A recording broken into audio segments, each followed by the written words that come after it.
সারা দেশে চলছে ছাত্র জনতার বুলডোজার কর্মসূচি। ঢাকার বাইরে ভাঙচুর করে আগুন দেওয়া হয়েছে ওবায়দুল কাদের, শাহরিয়ার আলম, আমির হোসেন আমো, মাহবুবুল আলম হানিফের বাড়ি। এছাড়াও বিভিন্ন জেলায় শেখ হাসিনার স্বজনদের ঘরবাড়ি ও শেখ মুজিবুর রহমানের মুরাল ভাঙচুর করা হয়েছে। এ সময় বিক্ষুব্ধরা জানান, দেশে ফ্যাসিবাদের দোসরদের সব আস্তানা গুঁড়িয়ে দেওয়া হবে। জেলা প্রতিনিধিদের পাঠানো তথ্য ছবি নিয়ে আরও জানাচ্ছেন জাহিদুল আলম।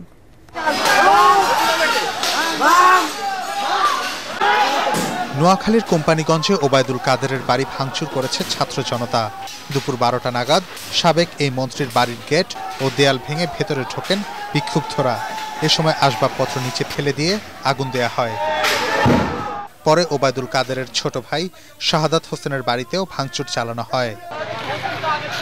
রাজশাহীর বাঘা উপজেলার আড়ানীতে সাবেক পররাষ্ট্র প্রতিমন্ত্রী শাহরিয়ার আলমের বাসভবনে আগুন দেয়া হয়েছে। গত 5 আগস্টের পর থেকেই তালাবদ্ধ ছিল শাহরিয়ার আলমের বাসভবন। পূর্ব ঘোষিত কর্মসূচি অনুযায়ী বুধবার রাত 12টার দিকে বিক্ষোভ মিছিল নিয়ে বরিশালের কালীবাড়ি রোডে সাবেক সিটি মেয়র সেরনিয়াবাদ সাদিক আবদুল্লার বাসভবনের সামনে যায় বিক্ষুব্ধ ছাত্র জনতা। এ সময় সেখানে বিক্ষোভের পাশাপাশি ভাঙচুর করা হয় তার বাসভবন।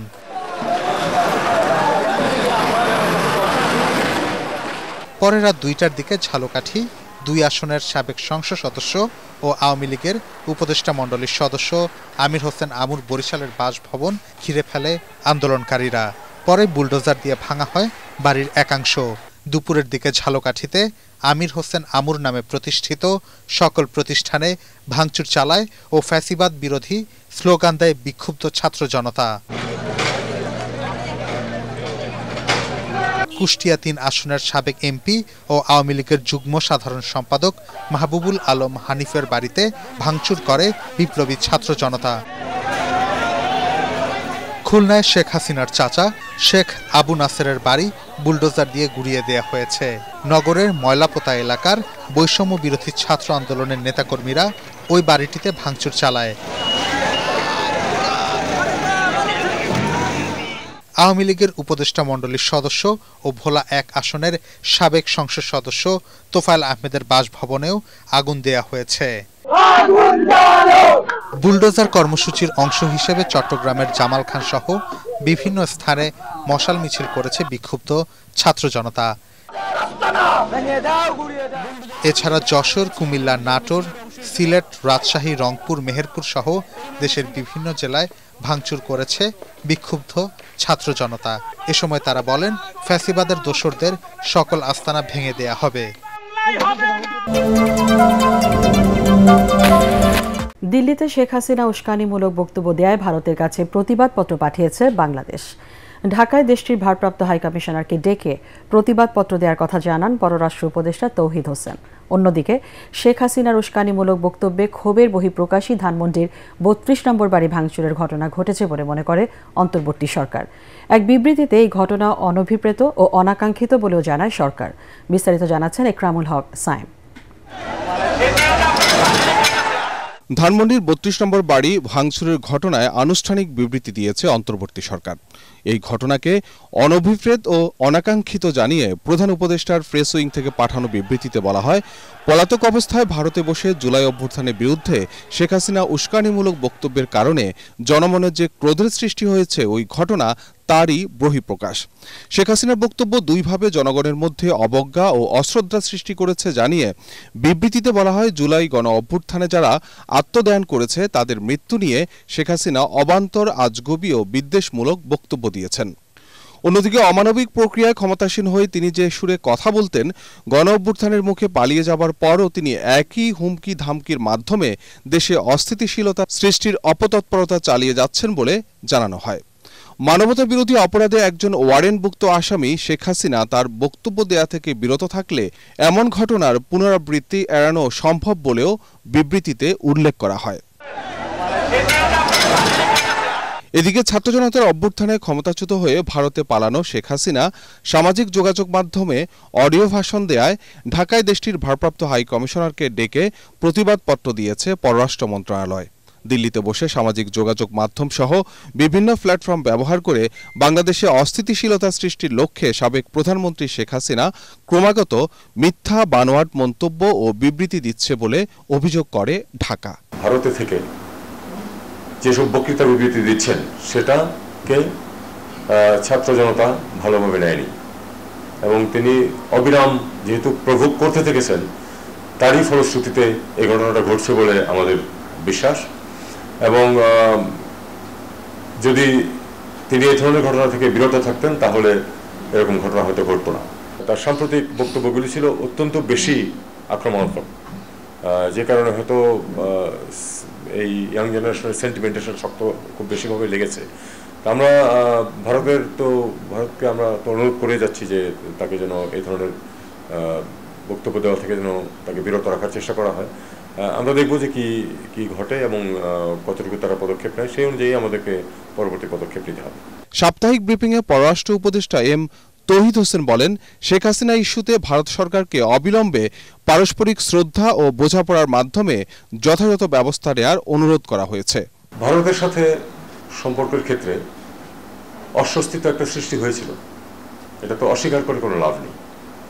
আমাদের তরফ থেকে আমরা চেষ্টা করেছি সেই অস্বস্তি দূর করে একটা দুই পক্ষের জন্য লাভজনক এবং দুই পক্ষেরই স্বার্থ উদ্ধার করে এরকম একটি ব্যালেন্স সম্পর্ক প্রতিষ্ঠা করতে, এবং সেই চেষ্টা বহাল আছে। এ সময় তিনি আরো জানান, এপ্রিলের মধ্যে ঢাকা সফরে আসছেন পাকিস্তানের পররাষ্ট্রমন্ত্রী। গণতন্ত্র প্রতিষ্ঠায় বাধা দিতে দেশের নানাভাবে বিশৃঙ্খলা তৈরির চেষ্টা হচ্ছে বলে অভিযোগ করেছেন বিএনপির স্থায়ী কমিটির সদস্য অবসরপ্রাপ্ত মেজর হাফিজ উদ্দিন আহমেদ। ধানমন্ডি ৩২ নম্বরের বাসভবন ভাঙচুরের ঘটনার প্রতিক্রিয়ায় তিনি বলেন, গণতন্ত্রকে ধ্বংস করতে এ ঘটনার পেছনে ভারতের ইন্ধন আছে কিনা তা খতিয়ে দেখতে হবে। বর্তমান রাজনৈতিক প্রেক্ষাপটে গণতন্ত্রের ভবিষ্যৎ নিয়ে জাতীয় প্রেস ক্লাবে এক আলোচনা সভায় তিনি এসব কথা বলেন। নিরপেক্ষ অবস্থানে থেকে জাতীয় নির্বাচন দিয়ে জাতিকে সংকটমুক্ত করতে অন্তর্বর্তী সরকারের প্রতি আহ্বান জানান মেজর হাফিজ। তার দাবি, উস্কানি দিয়ে বিশৃঙ্খলা তৈরি করে ফ্যাসিস্ট হাসিনা দেশকে অস্থিতিশীল করতে চায়। গণতন্ত্রের পথে যত বাধা আছে অন্তর্বর্তী সরকারকে তা দূর করার আহ্বান জানান বিএনপির এই নেতা। বসুন্ধরা ডায়াপেন্ট এখন আরো উন্নত। এই hot air through top sheet দ্রুত শোষণ করে সোনামণিকে দেয় কোমল অনুভূতি। গতকালকের যে ঘটনা এখনো চলমান, এটির প্রতি আমরা দৃষ্টি রেখেছি এবং আশা করব যে এখন অতি দ্রুত এই দেশে গণতান্ত্রিক ব্যবস্থা প্রবর্তন করা হবে। আগামী দিনে গণতন্ত্রের পথে বাধা হয়ে দাঁড়াতে পারে, এই জন্য কেউ হয়তো বিশৃঙ্খলা সৃষ্টি করার চেষ্টা করতে পারেন এবং বিশেষ করে এর মধ্যে প্রতিবেশী রাষ্ট্রের কোনো হস্তক্ষেপ আছে কিনা সেটিও আমরা জানার চেষ্টা করব।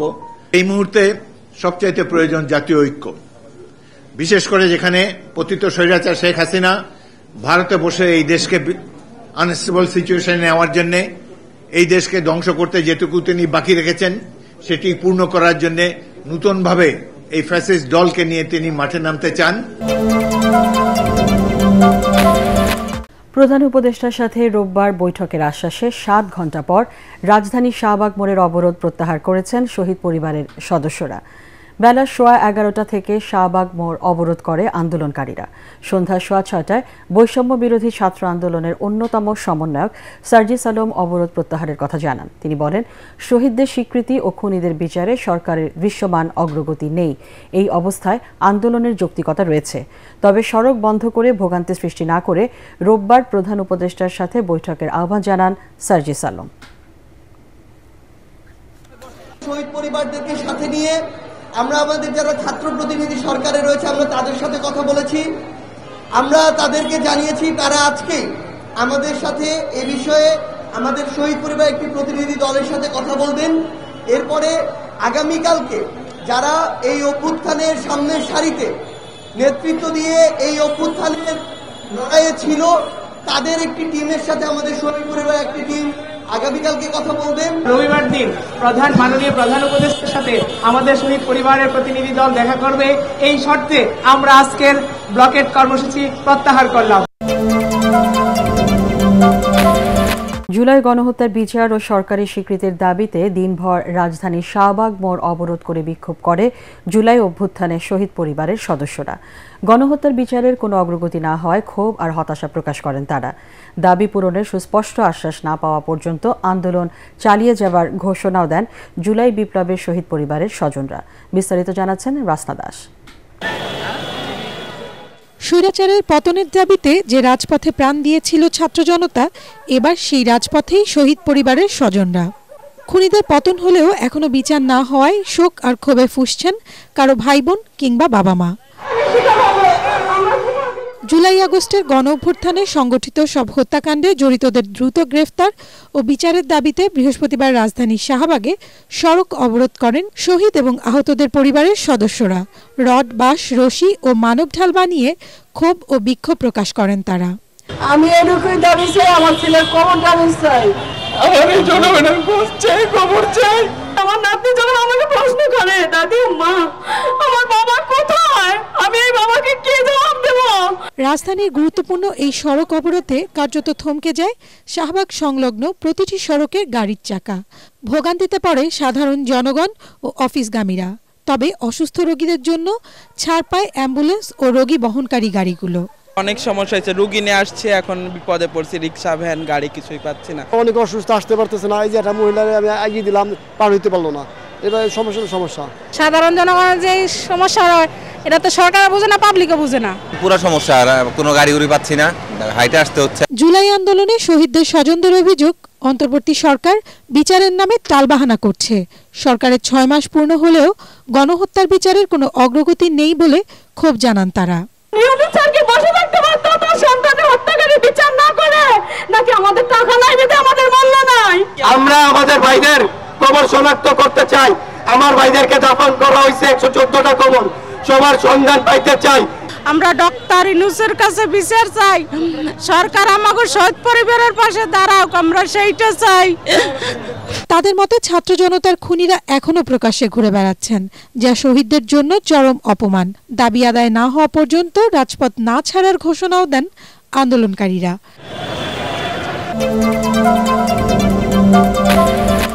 ঢাকা ও চট্টগ্রাম বিভাগের সরকারি প্রাথমিক বিদ্যালয়ে নিয়োগ পাওয়া ৬,৫৩১ জনের নিয়োগ বাতিল করেছে হাইকোর্ট। চূড়ান্ত তালিকা থেকে বাদ পড়া ৩০ জনের করা রিট আবেদনের শুনানি শেষে বিচারপতি ফাতেমা নাজিবের নেতৃত্বাধীন দ্বৈত বেঞ্চ এই রায় দেন। একই সাথে মেধার ভিত্তিতে পুনরায় নিয়োগ দেওয়ার নির্দেশ দিয়েছেন উচ্চ আদালত। এই রায়ের প্রতিবাদে এজলাস কক্ষের সামনে বিক্ষোভ করেন নিয়োগ বঞ্চিতরা। আরও জানাচ্ছেন হুমায়ুন চিস্তি।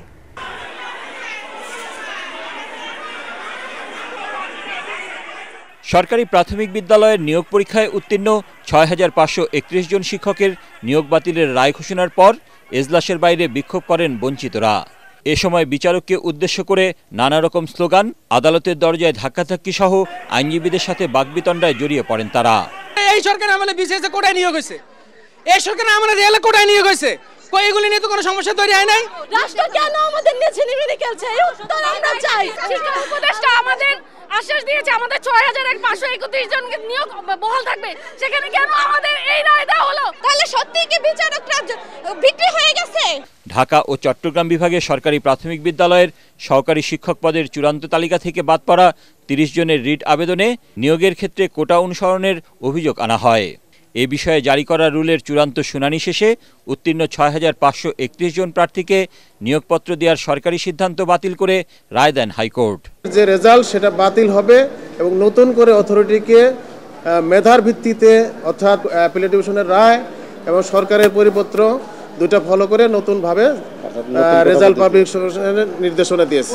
রায় নিয়ে অসন্তোষ প্রকাশ করে বিক্ষুব্ধ শিক্ষকরা বলেন, নিয়োগ বাতিল করে তাদের সাথে অন্যায় করা হয়েছে। পরে তারা মিছিল নিয়ে সচিবালয়ের অভিমুখে যাত্রা করেন।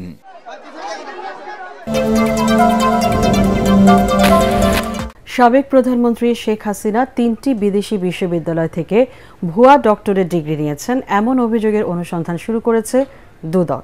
এছাড়াও তার রাষ্ট্রীয় সফরের খরচেরও তদন্ত করবে কমিশন। এসব তথ্য জানিয়ে সংস্থাটির মহাপরিচালক আক্তার হোসেন বলেন, বর্তমান সরকারের কারো বিরুদ্ধে অপ্রয়োজনে বিদেশ সফরের অভিযোগ পাওয়া গেলে তাও খতিয়ে দেখবে দুদক। রিপোর্ট করছেন মাহবুব কবির চপল। ক্ষমতা হারানোর পর একের পর এক দুর্যোগ নেমে আসছে সাবেক প্রধানমন্ত্রী শেখ হাসিনার উপর। এবার তার ডিগ্রি নিয়ে টান দিয়েছে দুদক। আমার যতটুকু করার আমি করে যাচ্ছি। শেখ হাসিনা 9টি দেশ থেকে 10টি ডক্টরেট ডিগ্রি অর্জন করেন।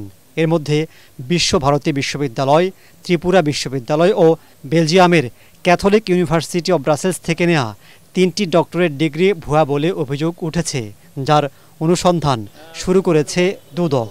সাবেক প্রধানমন্ত্রী শেখ হাসিনা বিশ্ববিদ্যালয় থেকে ডক্টরেট ডিগ্রি অর্জনের অভিযোগের প্রেক্ষিতে গোয়েন্দা তথ্য অনুসন্ধানে করা হয়েছে এবং গোয়েন্দা তথ্যের ভিত্তিতে এ বিষয়ে প্রকাশ্য অনুসন্ধানের সিদ্ধান্ত গৃহীত হয়েছে। ডিগ্রি অর্জনের ক্ষেত্রে সরকারি কোনো অর্থের অপচয় হয়েছে কিনা, সরকারি অর্থের কোনো বিষয় এখানে ছিল কিনা, জাতীয় স্বার্থের পরিপন্থী কোনো চুক্তির বিনিময়ে এই ধরনের ডিগ্রি অর্জন করা হয়েছে কিনা, এই সব বিষয়গুলোই অনুসন্ধানকালে দেখা হবে।